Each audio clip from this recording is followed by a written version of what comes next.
try to keep our end goal in mind to build a championship caliber village. I think there have to be like a real shared philosophy about X's and O's.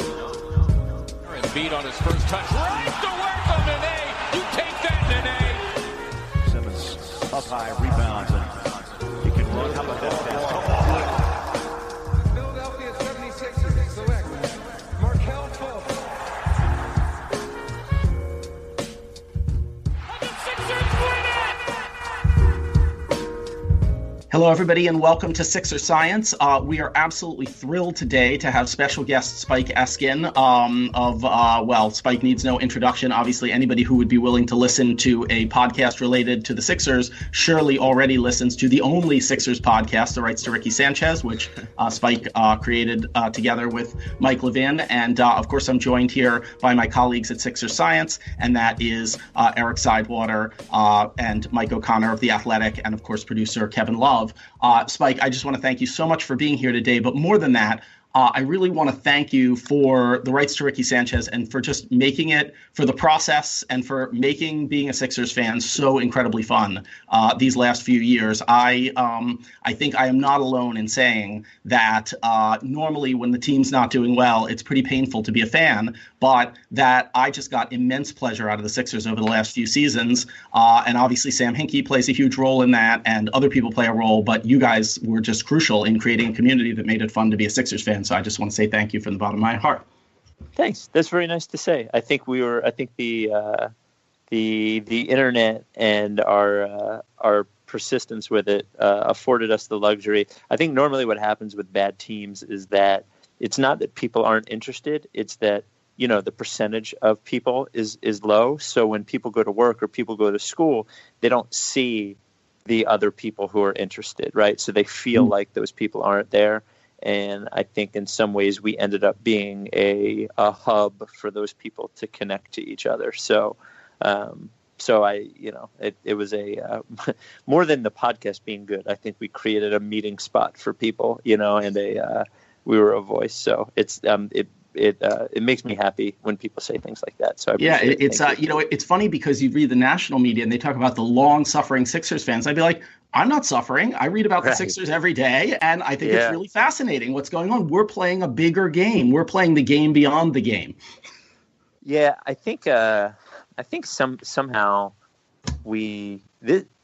sports fandom, I think, is like any other sort of fandom, right? And when I worked in music radio for about 15 years, and the biggest difference now compared to in music and music fandom and music radio and all that stuff compared to when I started is that the internet affords like people having the luxury of like listening to whatever they want whenever they want. So instead of there being really huge bands and really popular things, there's these pockets of these people like this and these people like that and these people like this. And I think it's sort of similar in Sixers fans in that we weren't suffering. Like I think in a lot of ways, aside from the injuries and that sort of nonsense, we all enjoyed this last 4 years as much as I enjoyed it as much as a winning team, to be honest with you. But in our echo chamber, hive mind, I do think because we did not see the people who were upset and suffering, and because they weren't a part of it, they didn't believe in it, we thought they didn't exist. So I think the national media is wrong because they don't recognize the people who were strong through this and who were committed and fine with it.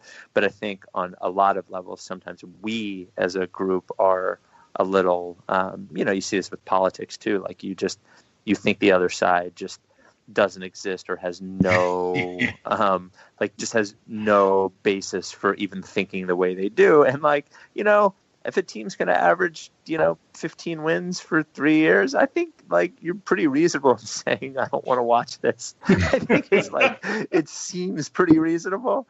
But whatever, that wasn't even a question. It was a long response. But I do think those people exist. I think though the national media does not acknowledge a lot of times the people who had no problem with it at all. So. Well, so let's jump into some Sixers specific stuff. Let's start with Ben Simmons. Obviously, it's just been a thrill to watch him. We all thought he'd be good, and I don't think anybody thought he'd be this good. And let's just go to the big question. Look, obviously, we're going to find out over the next 15 years just exactly what kind of career he's going to have. But what do you think right now in terms of, are we thinking that this is a guy who's going to be an all-star a couple times? Is he going to be a multi-time all-star? Are we looking at a Hall of Fame career at this point, or even beyond that? And of course we don't know, but let's have fun and say, what do we think? So my guess is I know less than everybody on this call about how this will turn out. So I'm just sort of giving my general intuition. My general intuition is that he is better quicker than any of us thought. Now, I did say, I mentioned on the pod a bunch of times that I thought he had a relatively high floor. I didn't think somebody with his skill set could end up not being a useful basketball player. But his calm, I think his demeanor allows him to be better quicker because he doesn't seem intimidated by the moment at all. I don't know if he's more talented than I thought he was, but he's certainly more sure of himself and aggressive with it. I think the big question about what he becomes really has to do with his desire to get better and how much of a desire he has to get better. And this isn't me faulting him in any way for this, but if I wanted to be pessimistic about his will to improve, I could say he knew he couldn't shoot. We knew he couldn't shoot. Everybody knew he couldn't shoot. He had a whole year off and he didn't do anything about it. He still shoots the same way. We can all be happy about him hitting those 12-foot jumpers, and that's fine, but that's still not a real shot and doesn't totally change the way how anybody plays him, because they'll still play off him at 22 feet and 19 feet and 18 feet and 17 feet and 16 feet and all that stuff.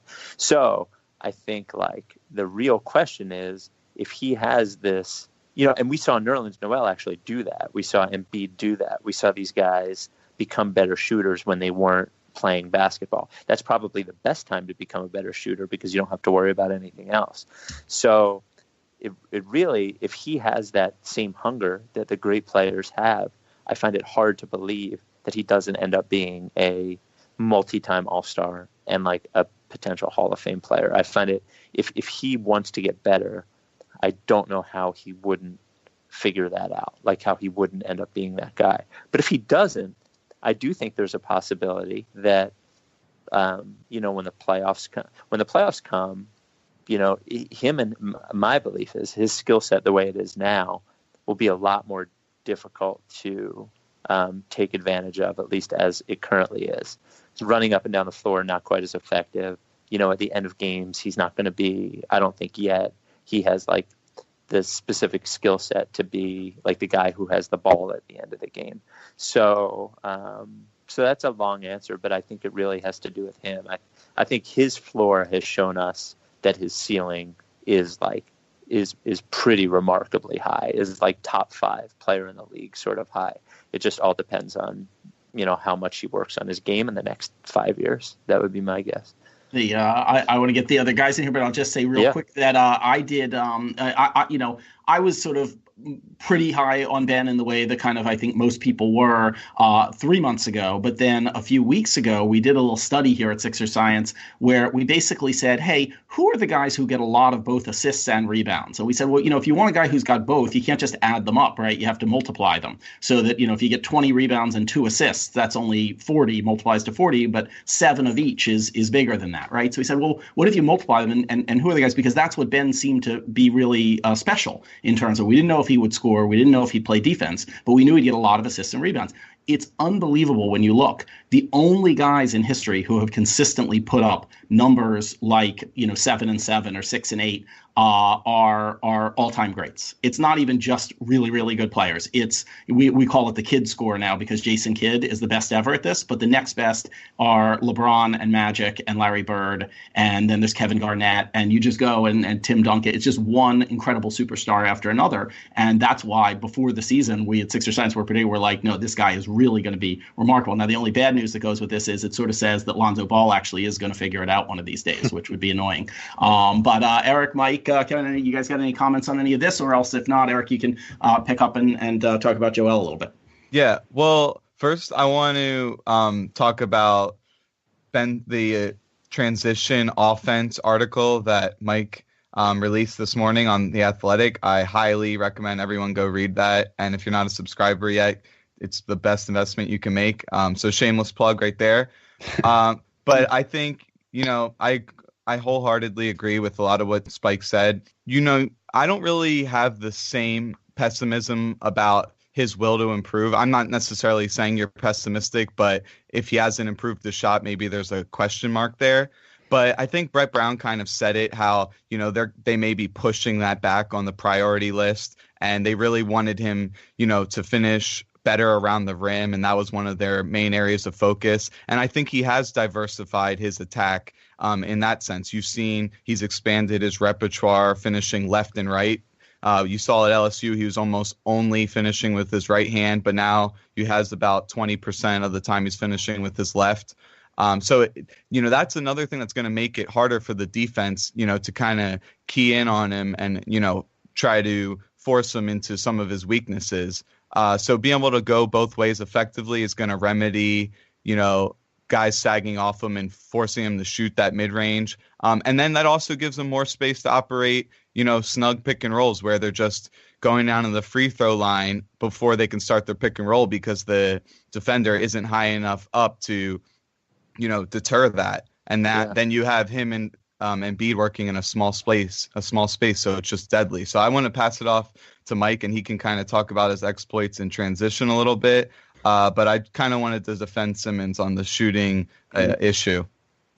Yeah, I think that the point about, his floor is a good point, and what we're seeing right now obviously is like his floor. He'll only get better from here. I think that like just as a player overall, in terms of like how his career arc fits, like he will always be one of the most unique and like uniquely useful players in the NBA, just because of the fact that he's a point guard who rebounds like one of the best centers in the league. And he just offers so many mismatches and so much more fluidity on defense. But in terms of if I were to play like devil's advocate for Ben's first like 10 games, I would say that there's probably not a better five-person lineup to put out there in the NBA than the Sixers have for him right now. Like, how could you possibly find a better center to put next to him than Joel Embiid, a better small forward than Robert Covington, and shooting guard than JJ Redick?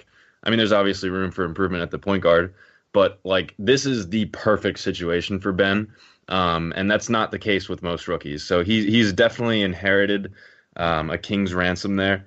So maybe we look at that and we say, all right, it's not necessarily fair to compare him to what other rookies are doing, but my outlook on him is I still think he's a several-time All-Star that's just one of the uniquely useful players in the league.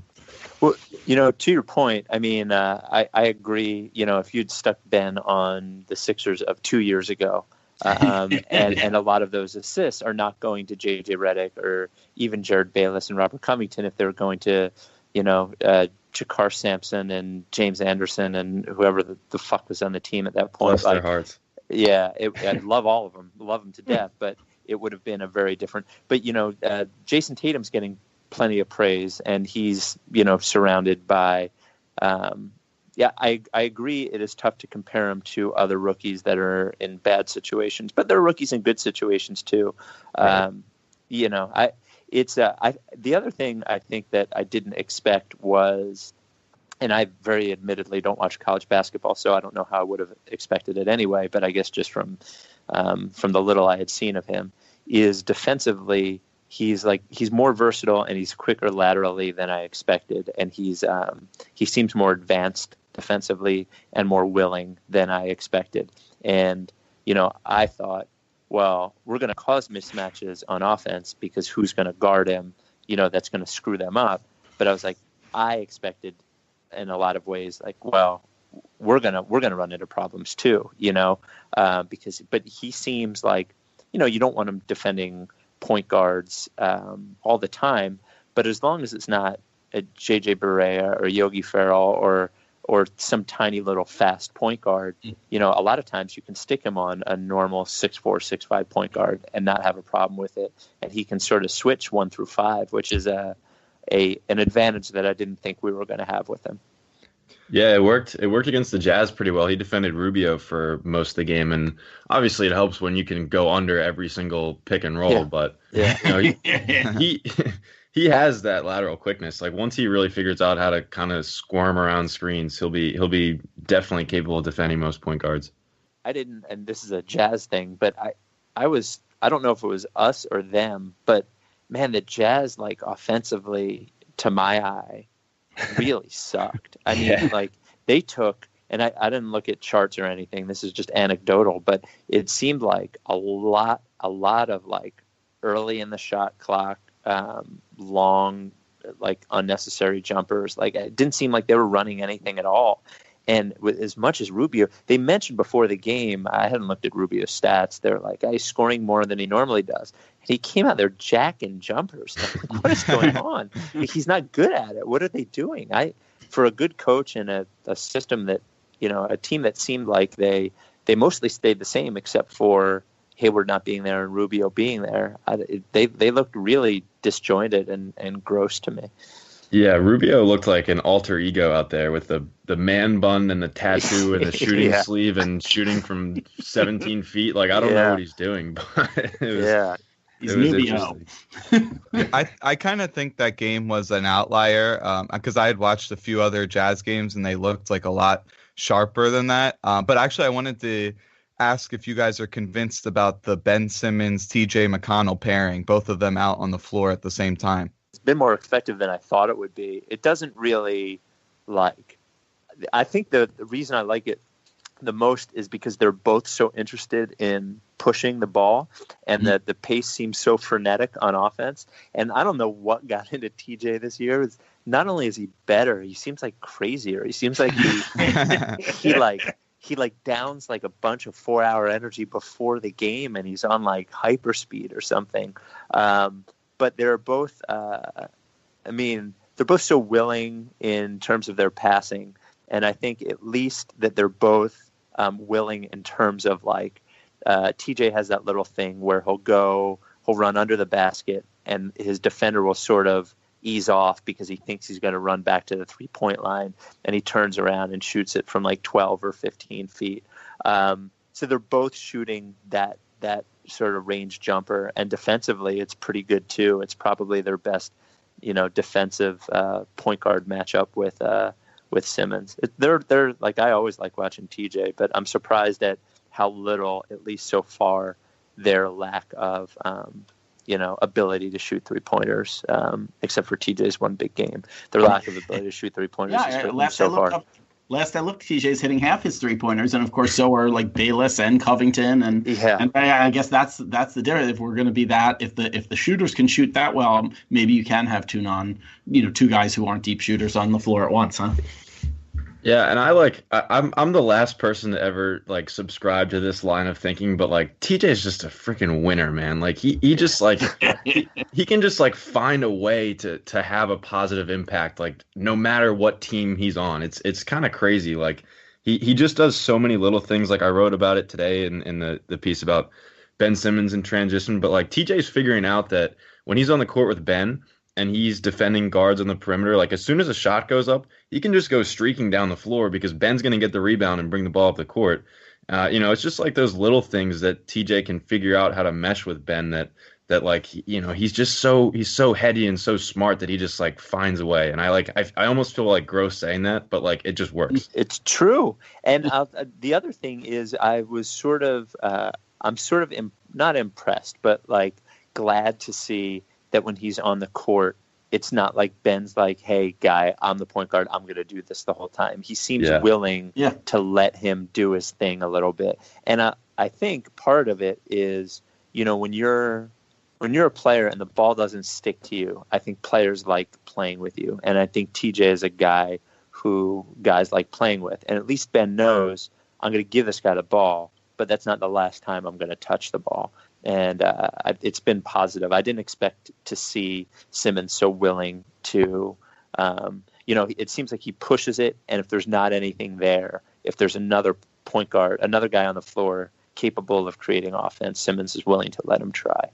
One of the guys who finishes surprisingly high on this kid score analysis I was talking about before is TJ. Not, of course, that he's up with the super elite guys. He's not Magic Johnson. But I think what it's telling us, and in fact, I think the reason it's such a good predictor of great players is if you get a lot of assists and a lot of rebounds, since assists are kind of a small, quick guy skill, and rebounds are kind of a big, strong guy skill. If you can do them both, you have to be really smart. Like, you have to just have really high basketball IQ in order to get both. And I mean, it goes without saying that TJ has that. I think it's pretty obvious that Ben Simmons has that, just that instinct for where's the ball going to be. And when you get a couple guys on the court who are playing that smart, of course, Dario also, I think, has a lot of that skill. He hasn't been getting a lot of assists so far this year, but I think that's just a question of, working him into the, figuring out the right way to use him. But, he's a guy who's shown the ability to get a lot of assists and rebounds both. And you put people like that out on the court together, they do amazing things.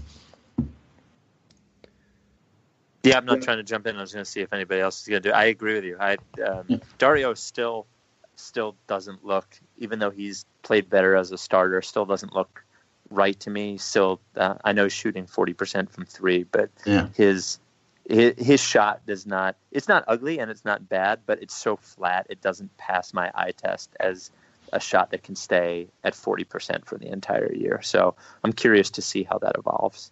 And Mike, do you have any theories on why it seems like just generally Dario's sort of, even though he's hitting the threes, I mean, what we all thought before the season was, well, if Dario does what he does and now he starts hitting threes, he's just going to be phenomenal. But instead, he's hitting the threes, which is wonderful, but he's not like sort of stuffing the stat sheet the way he did last year. Any thoughts on what's going on there? Yeah, I talked about this on the last podcast, but like I kind of am worried that like what we saw from Dario last year was just like in a sample where like the team was just completely struck down from injuries and we just kind of like had to throw the ball to Dario in so many isolation situations, and he just like did okay, and we were like, hey, all right, I guess this guy's good. But like it hasn't really panned out this year. It really hasn't worked. Like he's been bumping into spots down low. He just can't really seem to find his place in the offense when he's not shooting. And so basically what I think is that he has to develop that 3-point shot to get to like 37-38% to be a positive contributor on this team, because he's never going to hang his hat on defense, and I don't really trust his ability to attack off the dribble. So he's going to have to really pick his spots wisely and knock down his shots to be a valuable player. Spike, I'm wondering if you have thoughts on Markelle Fultz. Mike sort of laid out that perfect lineup, and it was kind of, to me, it kind of reminded me of, going to the Passover Seder and that you leave the space for Elijah, the seat for Elijah. It's like there's an open spot in that ideal lineup to surround Ben Simmons, and that's the slot Markelle Fultz is supposed to slot into. And one thing we were wondering, Eric and I were talking earlier, and he was saying, in Sixerland, like you must be a little more plugged in with, what the people around the team are saying. Are they worried in terms of his shoulder? Are they more worried than the fans are? Less worried? Any thoughts for us? I don't know what I should say and what I should not say. I would say this, that the people around, this isn't everybody. So like I will say that people around the team consistently do not think the shoulder is a thing.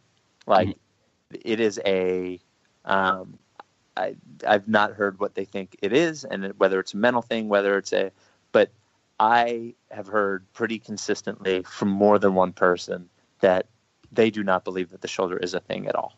I've heard that as well. Yeah. So wait, it's not like he's not experiencing pain in his shoulder, or that they just don't think it's a serious injury. It's funny, like Sixers fans don't want to believe that this is true. Like, I don't know why in general. I think maybe they just think it's easier to think, oh, his shoulder's hurt. They have bad doctors. Like, this is it. But I don't think it's that cut and dry. And people get mad when you suggest that it's, well, how could you do that? How could you say that about him? Like, it's definitely possible. I don't know what the truth is. But when I was talking to a friend of mine yesterday, and he's like, look, man, I have a chronically injured shoulder. And he goes, and if you tell me to get out there on a basketball court and shoot, I can. He goes, like, if there's no structural damage to his shoulder and they had to take him to 4 doctors for one guy to come up with something that, like, everybody had to Google, like, he can shoot if he wants. And that's basically what I've heard. And I think, and I'm not a doctor, so I'm definitely speaking out of turn here, but as a person who has, like, I've had hip and back problems for a long time, but back, like, I have like 2 herniated discs, and every doctor I've ever had said, you know what, if I give an MRI to 100 people, 75 are going to come of them back with some sort of herniation in a disc in their back. It just sort of matters who you are and how it affects you. So they went to enough doctors to where somebody would diagnose him with something. This is what I understand to be true. And they're letting him work it out on his own and figure out how to come up past it. Now, whether they just said, let's let him out of here for a while, I don't know. But, like, I think they are not confident about the people who are advising him. And I believe that they do not believe that his shoulder is a legitimate issue. Yeah, and I don't know. I have no clue what to make of it. Like, off of that, like, you've heard that, right, Mike? I mean, you've heard the same thing. Yeah, okay. I did. Yeah, and it, like, honestly surprised me because I was so ready to commit to it just being the shoulder, and I was so disappointed to find out it wasn't. But but no, I just don't know. Like, I don't get it, and so before the thing broke with his agent talking to ESPN, I had been working on a piece where I was trying to discern whether or not he was hurt. And I had pulled, like, jump shots from him, like, in high school, like, all the way to summer league. And I was like, I'm just watching this and I'm like, this dude is way too fluid to, like, just lose his jump shot forever or, like, experience the yips. And I don't know what that's like. Like, I know that that's real, and it's happened in, you know, many athletes in different sports. They literally just have the yips, but I just don't get it. Like, that's my only real solution is the yips. Like, I can't remember any names, but, like, a third baseman that, like, just can't throw to first all of a sudden. Well, like there's Chuck Knobloch, there's Mackey Sasser, there's Rick Ankiel. Like, there's a lot of guys, and even in basketball, Nick Anderson. Like Nick Anderson was a killer shooter, blew 2 free throws, and, like, all of a sudden, like, couldn't shoot free throws anymore. Like, and look, right here in Philly, Andre Iguodala went from being, like, a 75% free throw shooter to the year he hit the free throws against the Bulls. Like, I bet he was shooting like 60%, and everybody was sure that he wasn't going to make those shots. And there was, like, a groan when he was at the line. It happens, you know. It's weird that, like visually, it's so weird. Like, the shot became so weird. You almost think, like, they fucked with it and he just forgot what his normal motion was. Like, that's sort of what it looks like. I think Randy mentioned it last episode. MJ was guarding a really short perimeter player, and it ended up being Muggsy Bogues, and he pretty much said, "Shoot it, you effing midget." And then it got in his head so much that he was just rendered completely ineffective, you know, from the outside for the remainder of that series. So Mike, this one may be before, and Eric, this one might be before your time, but years ago, the Dodgers had a second baseman, Steve Sachs, who was a very fine player, but who basically stopped being able to make the throw to first. Now, that is not a long throw, and he started, like, flinging it all over the place, right? And meanwhile, the Dodgers had an outfielder, Pedro Guerrero, who was maybe the best hitter in baseball. People didn't realize he was quite that good because of Dodger Stadium and all. That was before we had all the fancy statistical adjustments, but he was an incredible hitter. And the Dodgers needed a third baseman. They moved him to third base, where he really struggled. And so at one point, he was playing in the same infield with Sachs, and they asked him a question, just a standard question you ask a slugger, you know, what are you thinking about in the crucial moment of the game in the bottom of the ninth, right? And you expect him to say, oh, I'm going to whack it out of there. And he says, don't hit it to me, right? And they're like, okay, don't hit it to you. All right, but besides that, what are you thinking? And he says, don't hit it to Saxy. Yeah, I mean, maybe that'll be Markel and Ben. Yeah, and don't throw it to Markel. Exactly. Don't let either of them have to shoot a free throw. Jeez. And I want to be clear, like, I feel bad for the guy, and I'm not saying his shoulder doesn't hurt. I'm just saying that from what I've heard, I don't think the team thinks that is the issue that caused it. And here's the only thing I would say in support of that is you go back, and we had him on the air at WIP, his trainer and AAU coach, like, I forget his name, but the guy who we've seen in the Instagram videos and all that. And he said, you know, I didn't try to change the shot. He changed the shot because his shoulder hurt, like clearly. He couldn't even lift his shoulder. We heard all that. So if you have this guy's personal longtime advisor and his AAU coach who's super close to him, everybody's super close to him, and they see that his shoulder is so injured that his shooting form became completely jacked, why did somebody who was close to him not say, hey, maybe you shouldn't shoot anymore? Like, you know what I mean? Like, forgetting about the team not figuring it out. Why did this guy who sees him constantly, he's in the gym with him, watching him shooting poorly, why? Like, it seems like a very simple conversation to me. Markelle, you're shooting like weird. Why are you doing that? Oh, my shoulder hurts. Oh, maybe you shouldn't be shooting. Like it seems like a really like normal conversation to have that nobody had, and that is why the non-shoulder explanation of this seems to ring as a real possibility to me. But I'm cheering for him. I hope he figures it out. And then the other side, Sorry, go ahead, Eric. I just want to say quickly, the other side of the coin is, these guys have been in his corner for years and years. He's the number 1 overall pick. They want to see him go out there and produce. They don't want to see him start the season on the bench. So maybe that's one of the reasons they kept tight-lipped. Yeah. Maybe, yeah. But if it's going to make him not able to produce, and they could see that, I don't know. That seems really. It just seems really like dark side of the force type stuff. I'm not sure. I mean, look, they're capable clearly of dark side of the force, but I'm not sure that I believe that that's likely. Spike, I want to ask about the player that I've been accused of being obsessed with. I'll just say I'm fascinated with, which is Amir Johnson, but it wouldn't be appropriate to talk about Amir Johnson before we talk about Joel Embiid. So I didn't have a really great Joel Embiid question for you, but any thoughts you want to share on Joel, how he's playing this year, what improvement you're seeing or not seeing, you name it. It's weird, and I hate to say this, like the numbers don't seem to add up to what I'm seeing, because what I'm seeing visually looks like a guy that is noticeably slower than last year and noticeably less effective. Still effective and still great, but noticeably slower. Now, he didn't exercise, for several months coming into the season, and he was supposed to play 16 minutes, and then he was playing 30 minutes. So there's a real possibility he's just like dead tired, and the numbers definitely show that they are much more effective when he's on the court than off. But to my eye, it doesn't seem like we're watching the same guy that we watched at the height of his powers last year. I think when I was I guess it was the Pacers game or something, like I forget which game it was, but after the game somebody asked Brett about Joel, and he just like casually threw out there that Joel was at 70% of his fitness base, and we were like, what? Like what? 70%?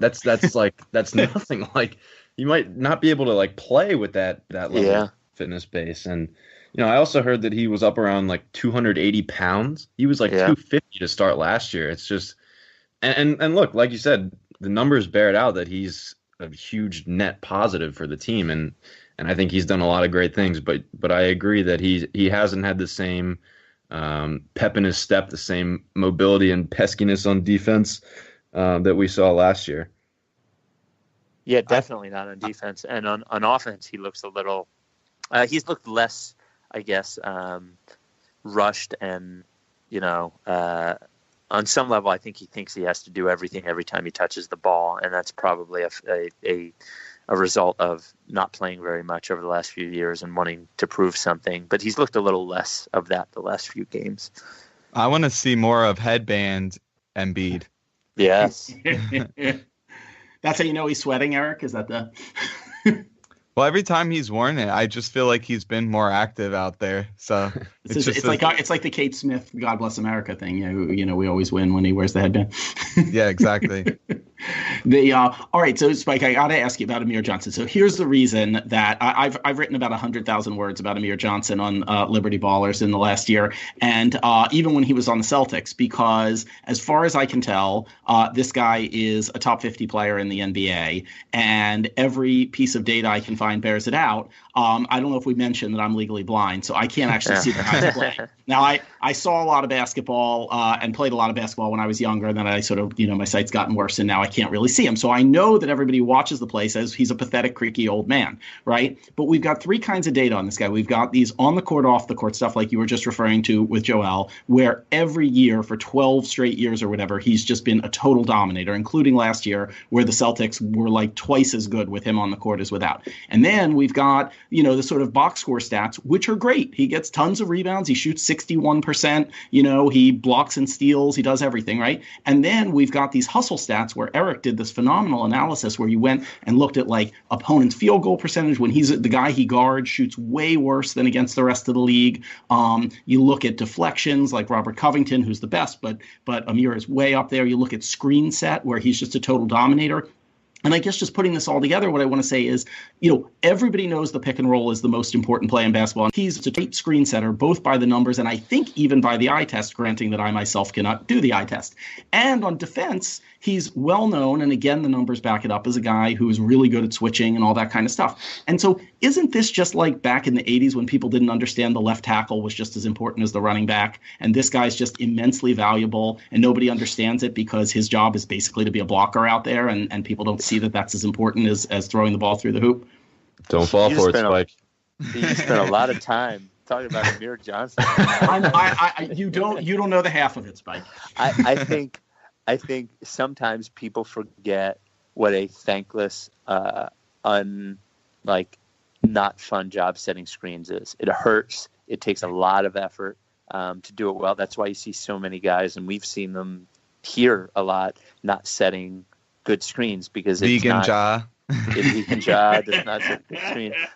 Nerlens would slip before the guy even got to him. I don't think he was. So I think there's something to be said for, and especially with an offense, they've moved the ball a lot, and it seems like they've set a lot of screens.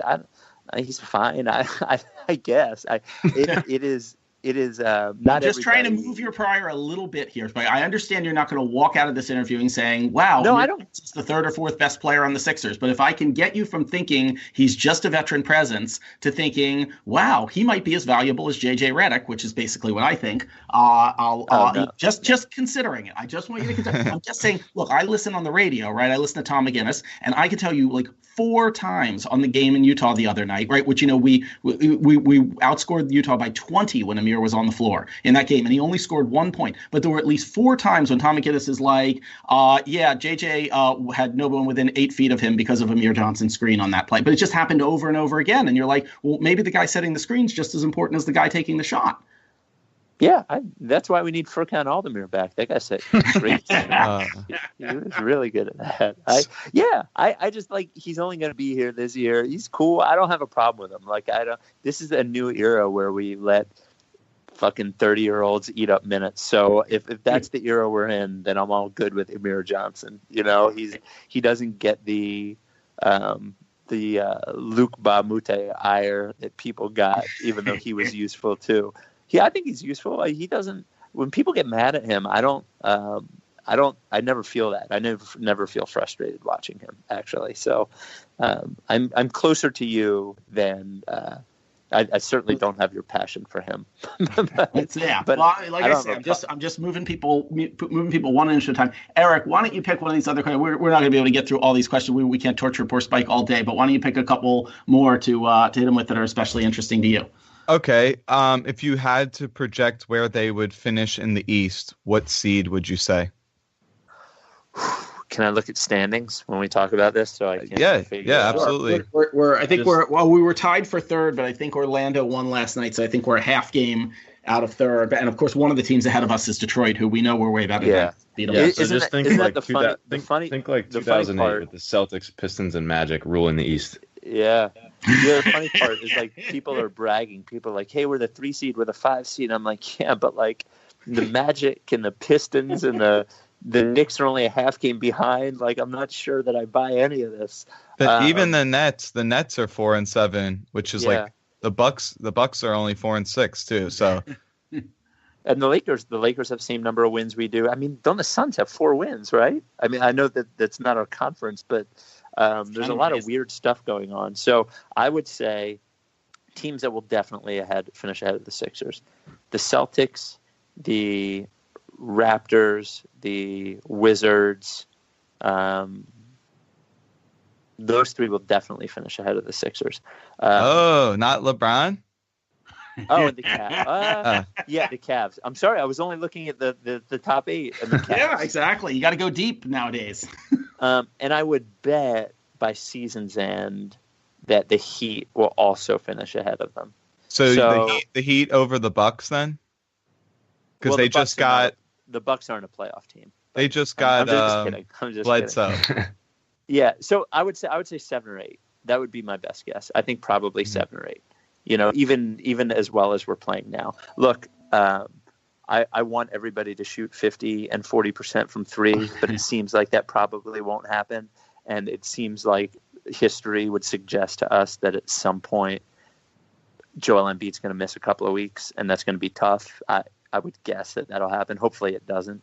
So I had them at 37 wins, but only because it was like this weird point where either it's all on Embiid, right? Like either he misses half of the season and they win 32 or 33 games, or he misses more than that, or he plays 65 games and they can win 40, or 41 or 42 or something like that. So I think that my number is a weird hedge because it's almost like the least likely thing to happen. It's the mean, between the two outcomes. So I think they will be somewhere between 6 and 8.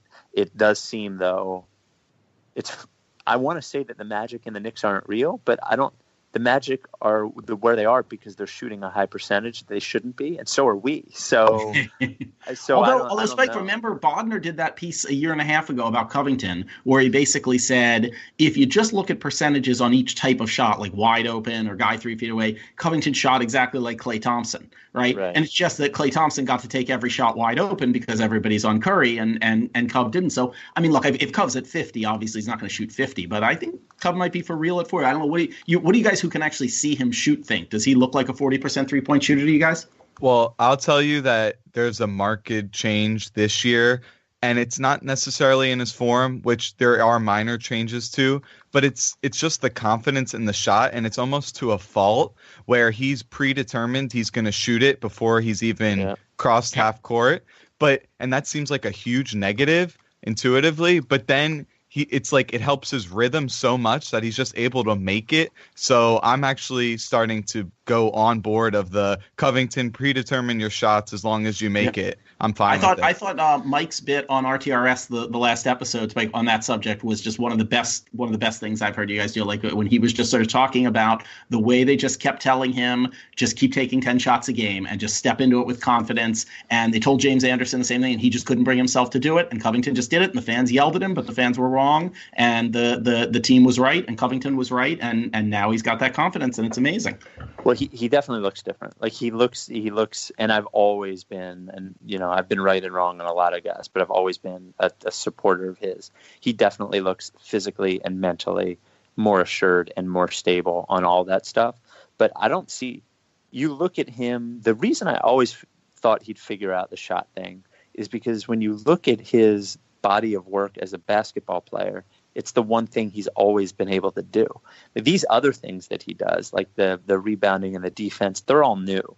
But the shooting he did in the D-League, and he did in college, and he did when he first got here.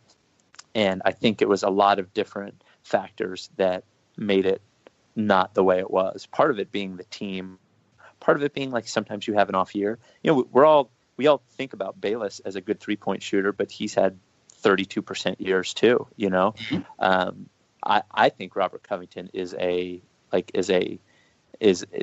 40% 3-point shooter easy. I really do, and I think he's only going to get better. We were talking about the Celtics there for a minute, and I thought I enjoyed your mild rant on the last pod about the idea that the Celtics are a regular season team, and you like that and all that. Yeah, I love it. I'm living up here in Boston, so all I hear about is how it's like at the top it's Jordan, LeBron, Jason Tatum, and Jaylen Brown, kind of the 4 best players in history, and all that sort of thing. And so it was interesting to hear an antidote. But do you want to try to make the case for our listeners? We've got, what do you want to, like, what's the art? I mean, first of all, how are they so good right now? And then help us believe that will translate to the playoffs, because God knows we'll see another banner. My favorite part of this take is that it's them playing so well is a bad sign for them. It's my favorite take that I've ever come up with. If you look at the show rundown, the Celtics part, it just says Spike. It says Celtics theory parentheses Spike will take care of this one, and you can just hear Mike being quiet the entire time because he knew what I was doing. Like, I am fighting fire with Simmons at this point, and if he's going to be the way he is, then I am expressly going to talk about my negative view on the Celtics. Here is why I believe what I believe, I guess, is because they are the same. They changed all this personnel, and they are like the same. I think they are the same ceiling as last year. If you believe that with Kyrie Irving and Al Horford, and even adding Gordon Hayward as your best players, that you can win a championship, you're out of your mind. It's not going to happen. And I even think, I mentioned on a pod before the season started, even as I was making fun of their trade for Kyrie Irving, I thought it was possible that they were trading, that there was a Harden type thing here, where him away from that situation could be much better than he was. But like, it's sort of hard to reason. I know Bill Simmons is talking a lot about how much better he is this year. Like, he's shooting worse. Everything about his numbers, except for the fact that he's playing defense, is worse. So I don't know. If you want to try to win a championship with that guy as your best player, feel free.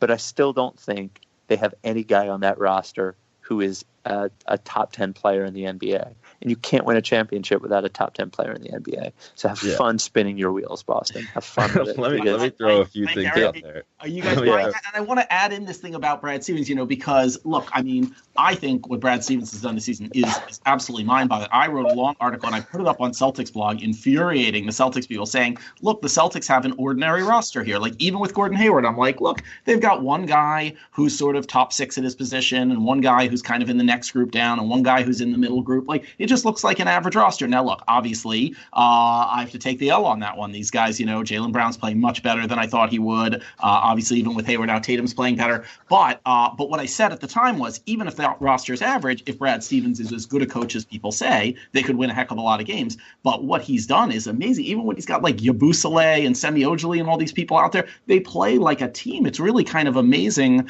to watch. Mike, Eric, do you guys have anything to throw in about how he's able to do that? And then maybe throw it to Spike as well. Randy, I can't take the rational view with the Celtics. Like, I just can't. Like, I like, Spike is like my spirit animal with this. For like, I am on a daily basis. Like, I have like 8 college friends that are from Boston, and they put me in a group text with them. It's me and 8 of them, and it is a living hell. And I can't. I am so infuriated by all things Boston related to Boston sports fans, and so that leads me to say, like, Spike, I need you at a point where, like, if the Celtics ever win a championship, like, that's bad for Brad Stevens, because then they realize, now that this team's for real, that they need to bring in a coach who really knows what he's doing to make sure that they can take that to the next level. I'm never coming off this hill. The guy, thank the Lord. He is a regular season coach. It is a gimmick. He is like it works in the regular season. All right, but what's the gimmick? What's it when my Celtics friends hold say, on. What's Okay, the gimmick? Randy, Tell me. Randy, I'm gonna bring in I got some stats here. Yes. All right. Okay, first off, Jason Tatum before last night was shooting in the 50% range from 3. He is 1 for 8 on guarded threes and 11 for 16 on open threes. So just keep that in mind. Next one. Kyrie Irving went to Boston because he didn't want to have to isolate anymore. There are 8 players in the NBA that have isolated as much as Kyrie, and he is last in efficiency among those 8 players. So let's just keep those 2 stats in mind. I don't know what Boston's going to do this year, but I know that no matter what they do, I will be trolling the living shit out of them. Yep. Mike, were you rooting for the Lakers then? I guess I was. I can't root for Boston in any, like, it's amazing. Like everything about them just pisses me off. Like the players on the team. Like I can't stand the way Marcus Smart plays.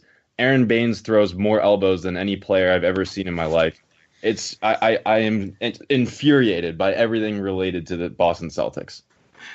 So Spike, I want to ask you one more thing, and then I'll let the other guys. That'll be enough for me. If the other guys have any follow-ups before we let you out of here, they'll do it. But I wanted to ask about free agency. Look, one of the things that the Sixers management did that I think is really exciting is they set up a situation where we should be able to clear enough cap space to sign a max free agent. Obviously, Bayless is hurt now, and I guess there could be an issue getting him off the cap. But probably if we're willing to give up a pick with him or something, we can get rid of him if we have to and pay somebody $30 million plus. And obviously the target that a lot of people are attracted to is Mr. LeBron James. And I'm wondering what you think about it. First of all, there are some fans who are like, oh, we don't want him. It's not like a real championship if we bring in a mercenary. So I'm wondering how you feel about that question. And then also I'm wondering, there's others who say it's not so much that, it's that he's going to want to effectively be the GM of the team and bring all his friends onto the team. And it's not the same. It's not even a good idea. He's going to be over the hill. So any thoughts on LeBron or anything on free agency? Yeah, I actually, those two things, I don't, and I was a big LeBron guy for a long time.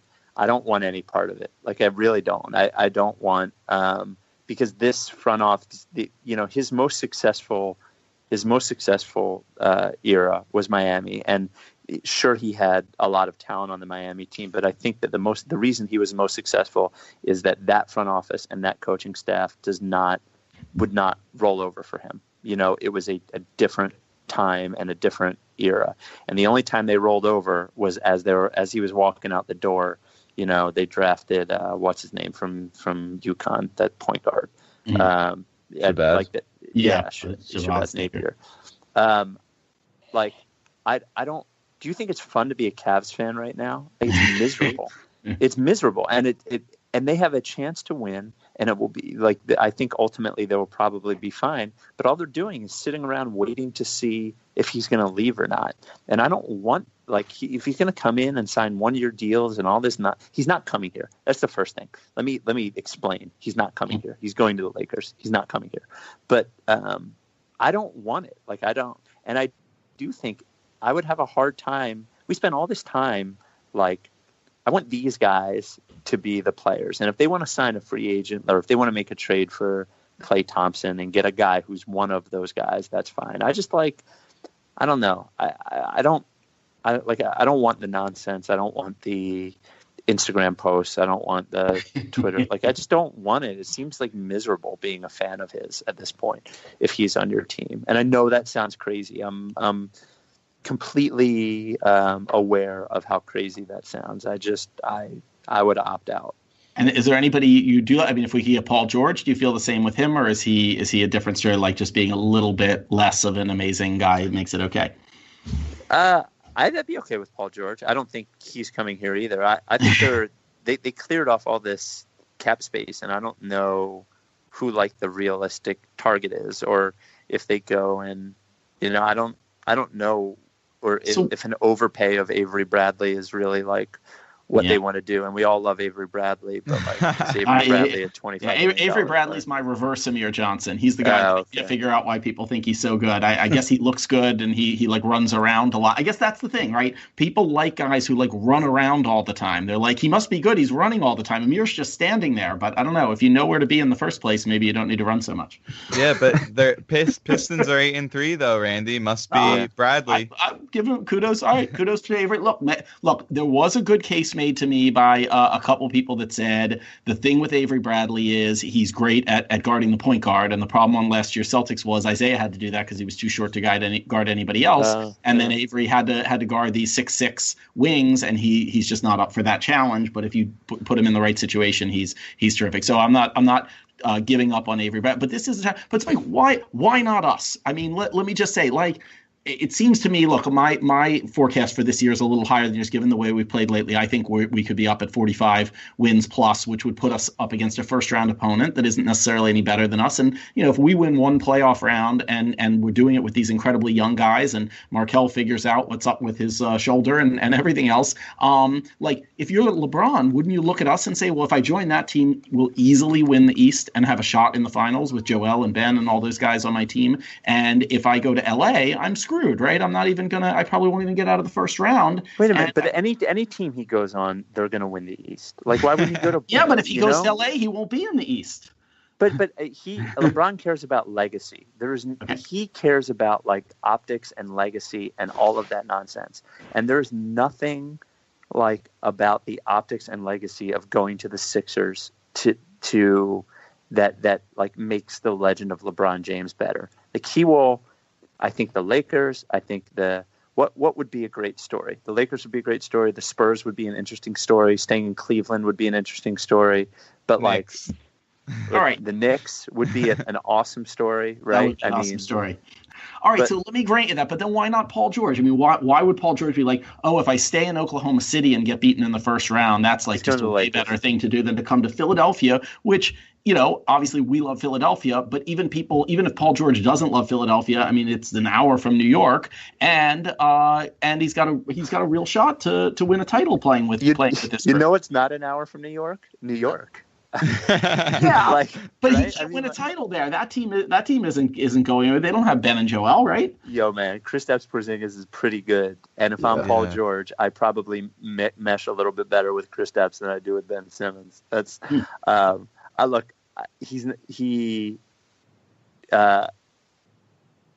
George is going to go to LA. Like he's going to go to LA. He's not going to come here. Do you think LeBron and Paul George are both going there? Yes.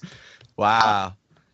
So the Lakers are going to be stacked then. So do you think that's going to artificially inflate Lonzo's stats?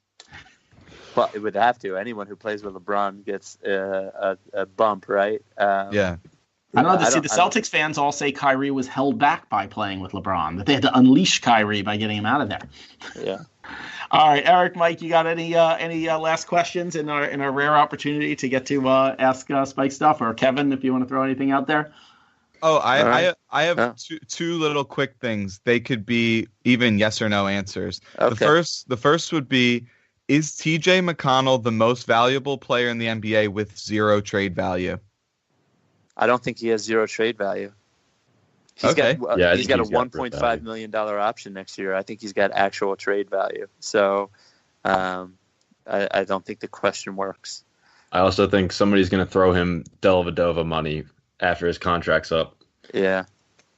Oh, no. I know it's frustrating to think we might lose TJ. That is, because he's like the ultimate glue guy. And then the other one was, do you see Brett Brown as closer to a stopgap player development guy or a real bona fide championship coach? I guess we'll see. I don't know. I don't see why anyone who coached as long as he did with the Spurs wouldn't have some sort of idea about how to get guys to play in a way that would allow them to win games. I think there are three kinds of coaches in the NBA. There's like the elite coaches, there's the horrible coaches, and there's probably like, I don't know, 3 or 4 elite coaches and 4 or 5 horrible coaches, and everybody else is in the middle. And you can win a championship with a guy in the middle. I don't know that Brett Brown. I would have a hard time believing that he would prevent you from winning a championship. Now, it's hard to coach teams as bad and be here as long as he's been, and not have your message sort of fall by the wayside. And I think he'll have a lot of obstacles to getting there, but I think it's certainly possible he could be a coach of a championship team. So the last question before we let you off the hook, would you trade Brett Brown straight up for Brad Stevens? No. Brad Stevens is a gimmick coach with a gimmick system. He's a regular season coach.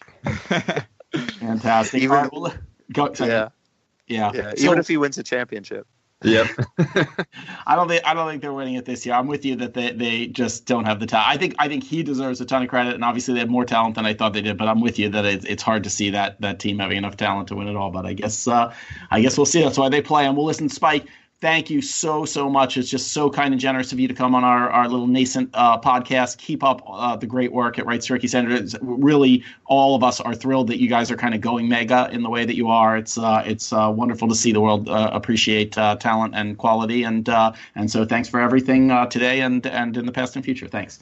Thank you. I don't know if there's any talent or quality, but we were definitely first. So that it counts for something. So thank you guys. I appreciate you having me on. Thank you. Just the process. Just the process. I got Rocco hanging, Embiid banging, Shirley Temple in my fofo clanging. See the shit we brought in. JJ for 23 mil, while the Nets gave 12 to Jalen. BB the Spurs, VC from the league. 31 games in 3 years and suffers from fatigue. Give Joel an apple, keep the doctors away. Let him operate like the great Dr. J. He's internationally known as the Cameroon Show. 720, jumps out the gym, I call him the Pogo. Get off the flow, you're a giant who shouldn't hit the hardwood for show. We an 8 seed, well don't hate seed. We got 2 ROIs on the same team. That's Rookie of the Year to the C's fans. Go back to watching Red Sox and C-SPAN. You'll be worshipping 08 ribbons, while we get 12 dimes for Ben Simmons. You'll be worshipping Homer Bill Simmons. 2014 it came Thanksgiving. Just the process. Yeah, just the process. Yeah, just the process.